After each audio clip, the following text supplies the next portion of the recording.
No one touches a royal flagship, not unless they want to disappear. The Aurelian crown drifted silently in orbit above the capital world of Velthera. A ship so advanced it was rumored to be partially alive. A vessel that had never failed in over 3 centuries. A symbol of absolute power. And now, it was dying. Core synchronization failure. One engineer whispered. Neural lattice destabilizing. Quantum drives offline. Panic spread across the command deck. Not loud, not chaotic, just controlled fear. The kind that only existed when something impossible happened. Because this wasn't just a ship. This was the Queen's ship. Queen Cerathis stood at the center of it all. Tall, unmoving, eyes glowing faint silver as she watched her empire's greatest creation fall apart around her. Status, she said. No one answered immediately, because the truth was unacceptable.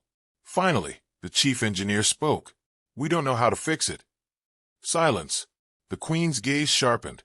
You built this vessel. Yes, Your Majesty. Then repair it. The engineer hesitated, then whispered the words no one wanted to say. It's not broken. The Queen tilted her head slightly. Explain. The engineer swallowed. It's rejecting us. Hours later, a decision was made. A desperate one.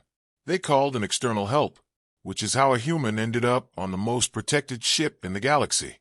Name Marcus Hale. Occupation mechanic. Specialization. Fixes things that don't make sense. Reputation? Unofficial. Untrusted. Unnecessary. Until now. Marcus stepped onto the Aurelian crown wearing grease-stained gloves and a toolkit that looked laughably primitive compared to the ship around him. He looked around, whistled softly. Yeah, this thing's way above my pay grade.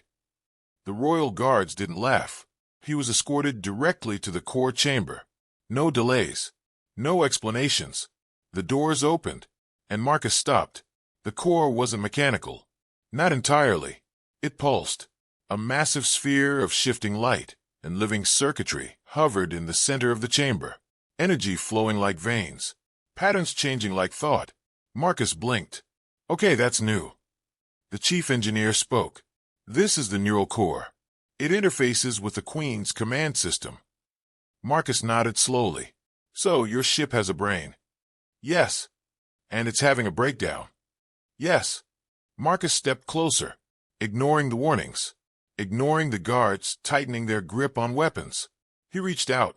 Don't touch, the engineer snapped. Too late. Marcus placed his hand on the surface, and the core reacted instantly.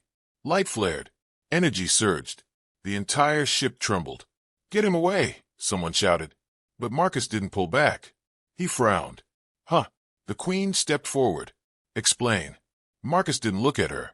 He was focused on the core. It's not broken, he said.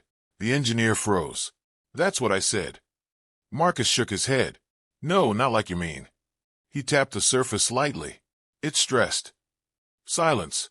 Stressed, the engineer repeated. It's overloaded, Marcus said. Too many inputs.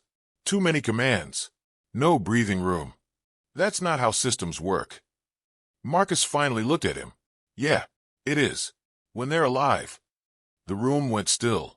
The Queen spoke quietly. What do you suggest? Marcus shrugged. Let me try something. He opened his toolkit, pulled out a simple interface patch.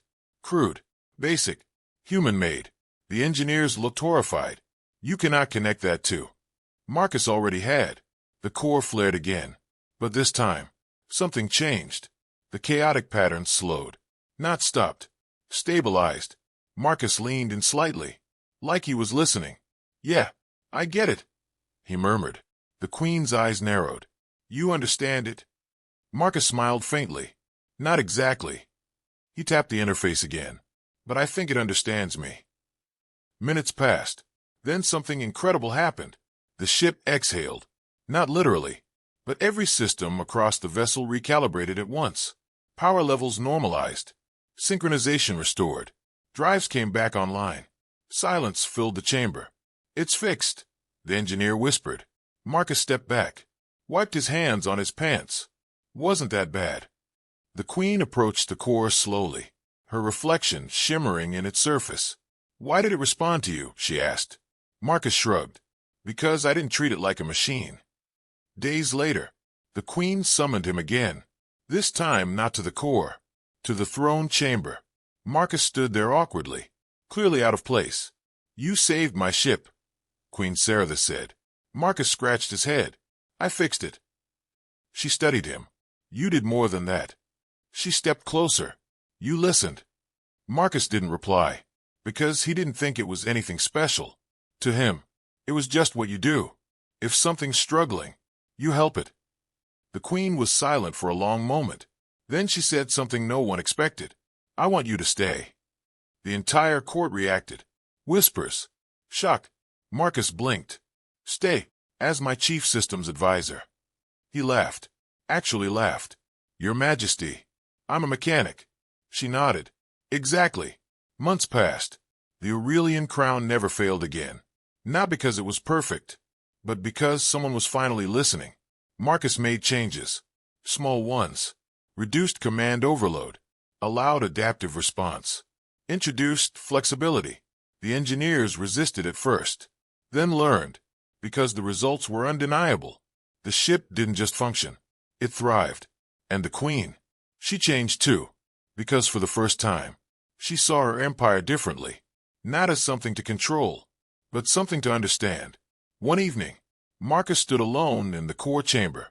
The light pulsed gently. Calm. Steady. He placed a hand on it again. "Doing okay?" he asked quietly. The core shimmered. A soft response. Not words, but something close. Marcus smiled. "Yeah, me too." Across the galaxy, stories began to spread. About a human, a mechanic, who fixed something no one else could. Not with power, not with advanced tech, but with something far rarer, understanding. And in a universe obsessed with control, that was the most dangerous skill of all.